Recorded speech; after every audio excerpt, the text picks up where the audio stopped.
While we have all been riveted by the bailout and the presidential campaign fire drill we're in right now, there happens to be a soul of the nation story unfolding at the same time out of the spotlight. Secretary of State Condoleezza Rice has just admitted for the first time that U.S. cabinet officials talked inside the White House about specific ways to torture people.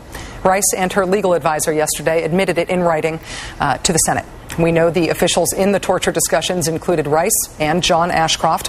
Other senior officials who routinely attended the types of meetings at which these discussions took place included Donald Rumsfeld, Alberto Gonzales, and David Addington, at the time Dick Cheney's top lawyer.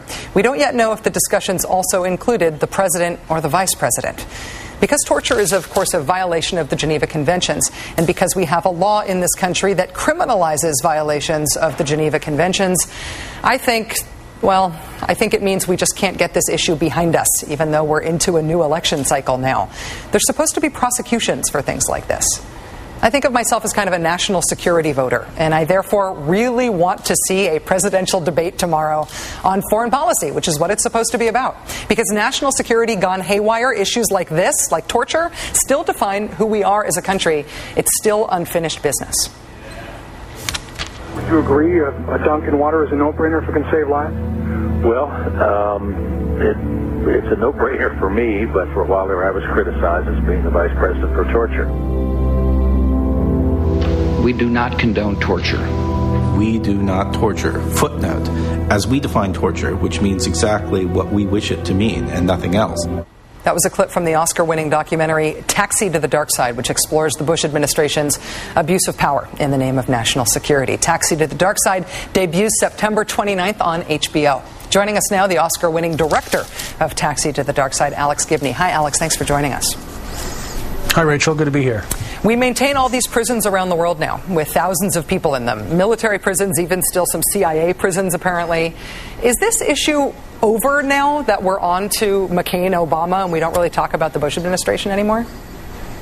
No, I don't think it's over at all. Not only are there issues relating to how the CIA continues to conduct interrogations and a number of prisons and, I would argue, illegal trials, but more fundamentally, what's not over is how we reckon with the past. We can't go forward and recapture our kind of moral reputation if we don't reckon with the past and what we've done.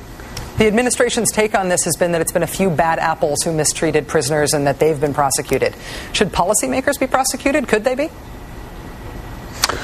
That's a tough question. They could be if politicians had the will to do so. I think at the very least the Truth Commission with subpoena power would be something valuable, because I don't think there's any question now, particularly with the revelations of Secretary Rice coming out, that this is not a case of a few bad apples. This is a rotten barrel, and the rotten barrel is the civilian administration. When you shot footage for your film in Bagram, when you talked to U.S. Military personnel who had been guards of prisoners who were involved in these abuse cases, what was the toughest thing for you about shooting this film? The toughest thing was coming face to face with something so brutal. And also, this is a murder mystery, really, about a taxi driver, a young man from Afghanistan who was brutally tortured and murdered in detention in Bagram. And initially, I had to interview a number of the guards and interrogators, some of whom were responsible for killing this man. I didn't come into it with much sympathy for them. I ended up having a great deal of sympathy for them. They were scapegoats for a policy that was coming on down from on high, and that was one of the toughest things for me to reckon with. The other tough thing for me to reckon with was the whole issue of why. Why, when we have such a body of knowledge that torture does not deliver reliable information over time, did our policymakers so embrace it? And I fear that the answer is because they were always getting back the information that they wanted to hear, and that's what torture delivers.